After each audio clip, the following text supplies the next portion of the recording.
Selamat pagi Ibu dosen dan teman-teman sekalian. Di sini kami dari kelompok 3 ingin menjelaskan hasil proyek kami. Yang dimana anggota dari kelompok 3 yaitu saya sendiri Alia Nurzakira akan memaparkan hasil rencana pelaksanaan pembelajaran ataupun RPP.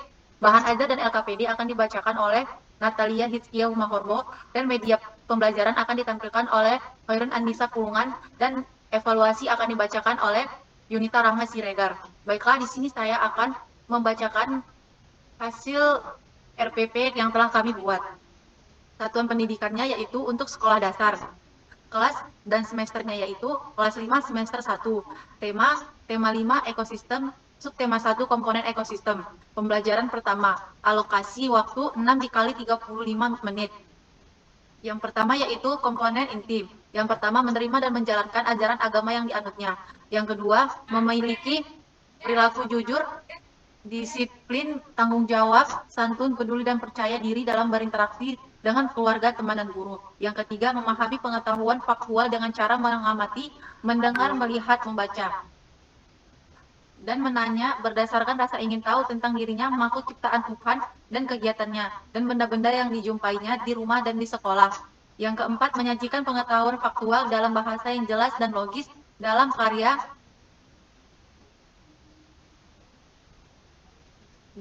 yang estetis, dalam gerakan yang mencerminkan anak sehat, dan dalam tindakan yang mencerminkan perilaku anak beriman dan berakhlak mulia. Kompetensi dasar dan indikatornya untuk muatan bahasa Indonesia, kompetensi dasar 3.7 menguraikan konsep-konsep yang saling berkaitan pada teks non-fiksi. Indikatornya 3.7.1 menganalisis pokok pikiran setiap paragraf dari sebuah teks bacaan. 3.7.2 yaitu menemukan minimal 3 informasi penting dari sebuah teks bacaan. Kompetensi dasar 4.7 menyajikan konsep-konsep yang saling berkaitan pada teks non-fiktif ke dalam tulisan dengan bahasanya sendiri. Indikatornya 4.7.1 yaitu menyusun pokok pikiran dan informasi penting sebuah teks bacaan ke dalam tabel. Yang C, tujuan pembelajaran. Dengan mengamati teks non-fiksi yang disajikan, siswa mampu menemukan pokok pikiran dalam bacaan secara tepat. Dengan menyimak penjelasan dan mencermati teks bacaan, siswa mampu membuat pertanyaan-pertanyaan sehubungan dengan bacaan secara tepat. D, materinya yaitu pokok pikiran dan informasi penting. E, pendekatan dan metode. Pendekatannya yaitu menggunakan scientific STEAM, metodenya yaitu PowerPoint, LKPD, Quizzes. G, kegiatan pembelajaran. Yang pertama yaitu kegiatan pendahuluan. Yang dimana yang pertama itu kelas dimulai dengan dibuka dengan salam, menanyakan kabar, dan mengecek kehadiran siswa. Yang kedua, kelas dilanjutkan dengan doa yang dipimpin oleh ketua kelas. Yang ketiga, peserta didik bersama gurunya menyanyikan lagu Indonesia Raya sebelum memulai pembelajaran. Yang keempat, menyampaikan tujuan pembelajaran. Yang kelima, peserta didik menyimak persepsi dari guru tentang pelajaran sebelumnya dan mengaitkan dengan pengalamannya sebagai bekal pelajaran berikutnya. Yang keenam, siswa bertanya jawab dengan guru berkaitan dengan materi sebelumnya. Yang ketujuh, peserta didik menyimak tema yang akan dipelajari yaitu tentang ekosistem. Yang kedelapan, peserta didik menyimak penjelasan guru.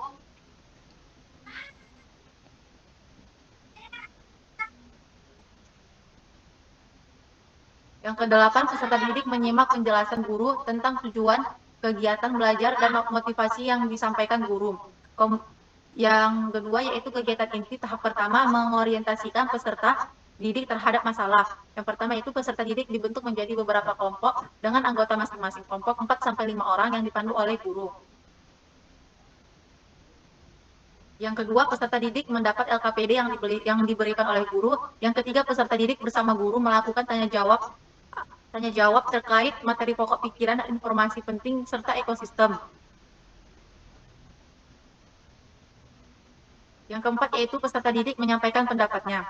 Tahap kedua, mengorganisasikan peserta didik untuk belajar.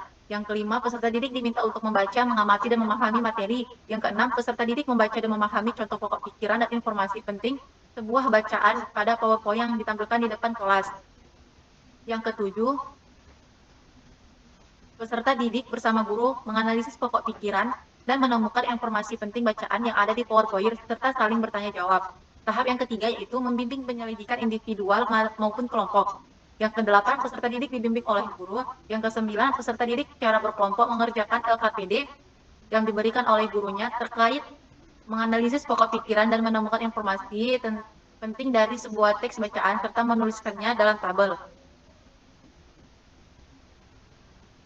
Tahap keempat yaitu mengembangkan dan menyajikan hasil karya. Yang ke-10, peserta didik menyampaikan hasil kerja kelompok mereka di dalam kelas. Yang ke-11, peserta didik lain dipersilakan duduk menanggapi hasil kerja kelompok lain. Yang ke-12, peserta didik mendapat penguatan dari guru terkait hasil diskusi. Yang terakhir yaitu kegiatan penutup. Tahap kelima pada kegiatan penutup ini yaitu menganalisis dan mengevaluasi proses pemecahan. Yang pertama, peserta didik bertanya jawab dengan guru terkait hal-hal yang belum dimengerti. Yang kedua, peserta didik bersama guru menyimpulkan hasil pembelajaran hari ini. Yang ketiga, peserta didik mengerjakan evaluasi untuk diambil penilaian. Yang keempat, mengajak semua siswa berdoa menurut agama dan keyakinan masing-masing untuk mengakhiri kegiatan pembelajaran. H. Penilaian. Penilaian terhadap proses dan hasil pembelajaran dilakukan oleh guru untuk mengukur tingkat pencapaian kompetensi peserta didik. Hasil penilaian digunakan sebagai bahan penyusunan laporan kemajuan hasil belajar dan memperbaiki proses pembelajaran. Penilaian terhadap materi ini dapat dilakukan sesuai dengan kebutuhan guru, yaitu dari pengamatan sikap, teks pengetahuan dan presentasi, unjuk kerja atau hasil karya atau proyek dengan rubrik penilaian sebagai berikut. Mata pelajaran Bahasa Indonesia, ranah sikap pengetahuan keterampilan, penilaiannya teknik untuk sikap mentes, jenisnya observasi, bentuk lembar observasi, instrumen lembar pengamatan. Untuk pengetahuan, tekniknya dengan cara tes, jenisnya tertulis, bentuk uraian, instrumen lembar soal, dan ranah keterampilan, tekniknya teks, jenis produk, bentuknya rubrik, dan instrumennya itu lembar pengamatan. Catatan guru, yang pertama masalah, yang kedua ide baru, yang ketiga momen spesial. Mengetahui kepala sekolah dan guru kelas 5. Baiklah, sekian hasil presentasi RPP yang saya sampaikan, dan untuk bahan ajar dan LKPD akan disampaikan oleh Natalia.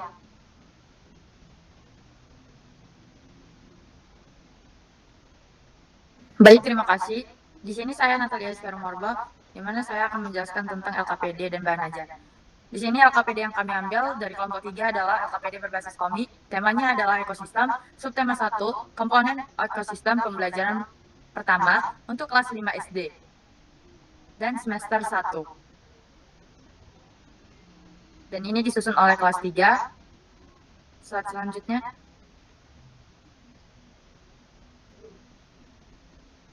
Nah, di sini kompetensi dasarnya saya akan menjelaskan 3.7 menguraikan konsep-konsep yang saling berkaitan pada teks non-fiksi. Sedangkan indikatornya adalah 3.7.1 adalah menganalisis pokok pikiran setiap paragraf dari sebuah teks bacaan. 3.7.2 adalah menentukan minimal 3 informasi penting dari sebuah teks bacaan. 4.7 kompetensi dasar adalah menyajikan konsep-konsep yang saling berkaitan pada teks non-fiksi ke dalam tulisan dengan bahasa sendiri. Sedangkan indikatornya adalah 4.7.1 adalah menyusun pokok pikiran dan informasi penting sebuah teks bacaan ke dalam tabel.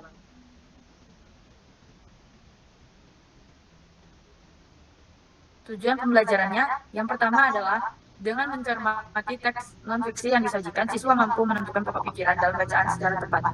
Yang kedua adalah dengan menyimak penjelasan dan mencermati teks bacaan, siswa mampu membuat pernyataan sehubungan dengan bacaan secara tepat. Nah, di sini kelompok 3 menjelaskan tentang mengambil contoh, yaitu pengenalan tokoh. Yang pertama, Ibu Guru. Guru kelas 5 SD, ia adalah Beati, perhatian, penyayang, dan peduli kepada anak muridnya. Contoh yang kami ambil, anak muridnya adalah Roni, peserta didik kelas 6 SD, gemar olahraga, gemar musik, dan introvert. Lalu, Rifki adalah seorang anak yang rajin, aktif, selalu tersenyum, gemar membaca. Sedangkan Dinda adalah seorang anak yang penakut, gemar menari, dan gemar menyanyi. Baik, pembelajaran pertama. mata pelajaran yang Ibu ajarkan, yaitu Bahasa Indonesia, Ibu guru memulai pelajaran dan memperlihatkan gambar ekosistem kepada peserta didik untuk diamati. Nah, untuk gambar pertama pasti tahu dong, ini gambar apa, dan untuk gambar kedua pasti tahu ini ekosistem yang ada di mana, di laut kah, atau di darat kah, atau di udara. Pasti anak-anak tersebut tahu ekosistem di mana ini. Slide selanjutnya. Nah, sebelum masuk ke pertanyaan, sebelum masuk ke materi, Ibu mau bertanya kepada anak-anak murid. Ini gambar apa dan ini termasuk ekosistem apa? Slide ke bawah. Apakah gambar pertama ini termasuk ke lingkungan hidup atau lingkungan tak hidup? Untuk saudari Yunita atau Nisa Pulungan, apakah bisa menjawab sebagai pengganti anak muridnya?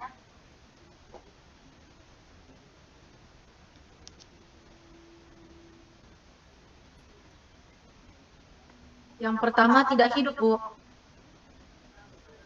Baik, apakah tahu alasannya kenapa tak hidup? Tidak tahu, Bu. Kenapa di sini Ibu akan menjelaskan kenapa lingkungan ini tak hidup? Karena dia itu bukan termasuk ke makhluk hidup dan tidak berkembang. Kalau misalnya dia itu hidup, dia itu pasti seperti kita, manusia, hewan, dan tumbuhan. Dan berarti kalian anak-anak pasti tahu dong gambar kedua ini termasuk lingkungan hidup atau tak hidup. Baik ke gambar ketiga pasti sudah tahu kan kenapa dia masuk ke lingkungan hidup dan tak hidup.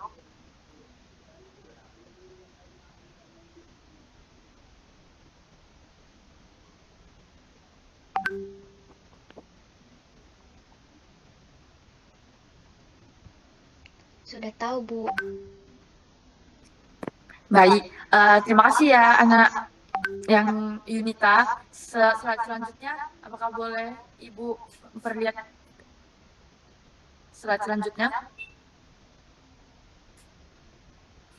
Nah, di sini Ibu memberikan kalian tugas yang dimana kalian harus membuat contoh ekosistem alami dan buatan. Tetapi sebelum kalian membuat tugas ini, Ibu akan menjelaskan tentang ekosistem. Slide selanjutnya. Nah, ekosistem adalah suatu sistem ekologi yang terbentuk oleh hubungan timbal balik tak terpisah antara makhluk hidup dan dengan lingkungannya. Ekosistem sebagai suatu tatanan kesatuan yang secara utuh dan menyeluruh antara segenap unsur lingkungan hidup dan saling mempengaruhi. Ekosistem juga penggabungan antara biosistem yang melibatkan tentang struktur biotik dan anbiotik. Slide selanjutnya. Nah, komponen biotik adalah komponen yang terdiri dari makhluk hidup sebagai pengisi suatu ekosistem. Semua organisme merupakan komponen biotik. Dalam ekosistem, komponen biotik ini biasanya dikelompokkan berdasarkan fungsinya, yaitu produsen, konsumen, pengurai, dan dekomposter. Yang pertama, produsen. Produsen adalah makhluk hidup yang dapat membuat makanannya sendiri, yang biasanya disebut sebagai autotrof. Contohnya adalah bakteri. Yang kedua, konsumen. Konsumen adalah makhluk hidup yang memanfaatkan bahan organik dari produsen untuk menjamin kelangsungan hidupnya yang tidak dapat membuat makanannya sendiri. Ini bisa disebut heterotrof. Contohnya itu adalah manusia dan hewan. Slide selanjutnya. Yang ketiga, pengurai dan dekomposter adalah makhluk hidup yang menguraikan kembali zat-zat yang semula terdapat pada tubuh hewan dan makhluk tumbuhan yang telah mati. Slide selanjutnya. Nah, Ibu akan menjelaskan tentang komponen abiotik. Komponen abiotik ini terdiri dari udara, air, tanah, cahaya, pH, suhu, dan kelembapan. Nah, Ibu akan menjelaskan tentang udara. Udara ini ada di atmosfer yang dia terdiri dari nitrogen, oksigen, dan karbon dioksida, dan gas lainnya. Yang kedua, air. Air merupakan komponen abiotik yang paling penting bagi makhluk hidup. Ini kalian tahu pasti manfaat air bagi makhluk hidup. pasti untuk minum, untuk makan, untuk mandi. Dan yang ketiga, tanah dan mineral.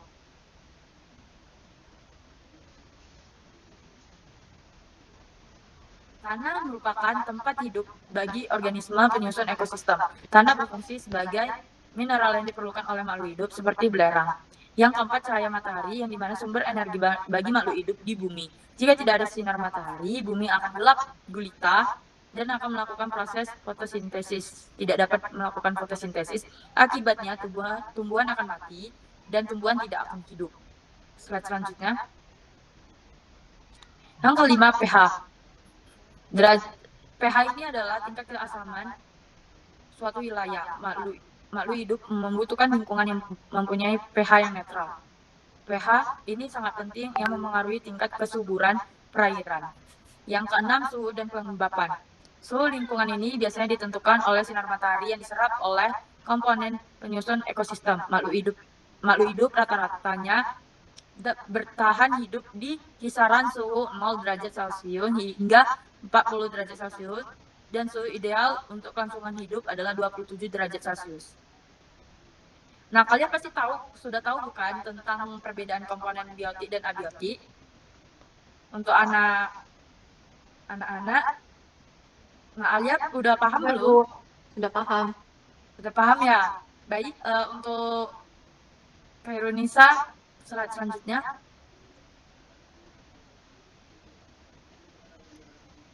Nah, balik ke contoh boleh?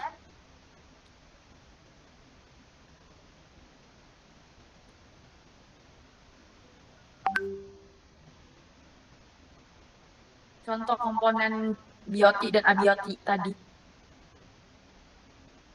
Nah, di sini Ibu mau ke bawah. Slide selanjutnya. Nah, tadi kan kalian sudah tahu bukan apa perbedaan ekosistem alami, yang mana alami dan buatan, dan biotik dan abiotik. Nah, Ibu mau kalian harus menuliskan atau menjelaskan minggu depan, dan Ibu akan tanya ke ekosistem apa saja yang termasuk yang alami dan buatan, dan komponen mana saja yang termasuk biotik dan abiotik. Nah, sekian penjelasan dari saya tentang LKPD dan bahan ajar. Materi selanjutnya tentang media akan dijelaskan oleh Khairu Anissa Pulungan.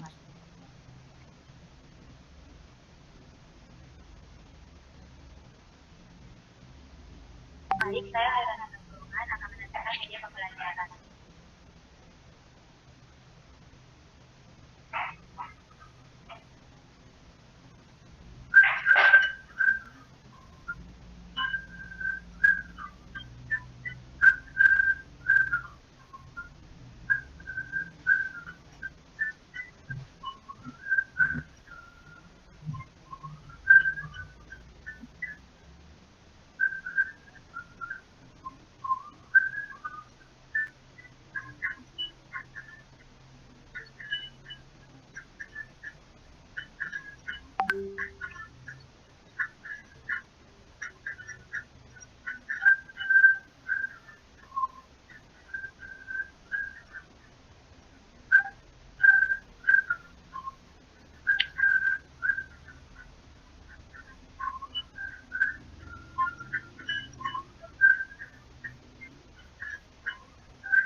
Baik, setelah itu ada evaluasi yang akan dijelaskan oleh rekan saya di Teramat Siregar kepada Dinda dari Teramat. Baiklah, saya Yunita Rama Siregar akan membacakan soal evaluasi dari bahan ajar kami. Yang pertama, kelompok tumbuhan padi yang hidup di sebidang sawah berdasarkan konsep ekologi merupakan suatu A. Spesies 2. B. Individu, C. Ekosistem, D. Komunitas, E. Populasi. Soal yang kedua, Dalam suatu ekosistem kolam terdapat 1. Ikan karnivor, 2. Bakteri pengurai, 3. Zooplankton, 4. Ikan herbivora, 5. Zat-zat organik. Dari komponen ekosistem tersebut dapat disusun suatu mata rantai makanannya, yaitu dengan urutan yang A 3, 4, 5, 1, 2, yang B 2, 5, 3, 4, 1, yang C 5, 3, 4, 2, 1, yang D 3, 4, 1, 5, 2, yang E 5, 3, 4, 1, 2. Soal yang ketiga, dinamika populasi dipengaruhi oleh faktor-faktor berikut kecuali A. Imigrasi, B. Natalitas, C. Mortalitas, D. Emigrasi, E. Transmigrasi. Soal keempat, dalam daur karbon, kandungan karbon dioksida digunakan untuk A. Respirasi, B. Fotosintesis, C. Menarik oksigen, D. Bernafas, E. Katabolisme. Soal kelima, peranan bakteri Rhizobium dapat dalam siklus nitrogen adalah yang A. Mengubah nitrat menjadi gas nitrogen, yang B. Mengubah urea menjadi amonia, yang C. Mengubah nitrit menjadi nitrat, yang D. Mengubah amonia menjadi nitrit, yang E. Mengikat gas nitrogen bebas di udara. Baiklah, sekian dari presentasi dari kelompok kami. Terima kasih semuanya.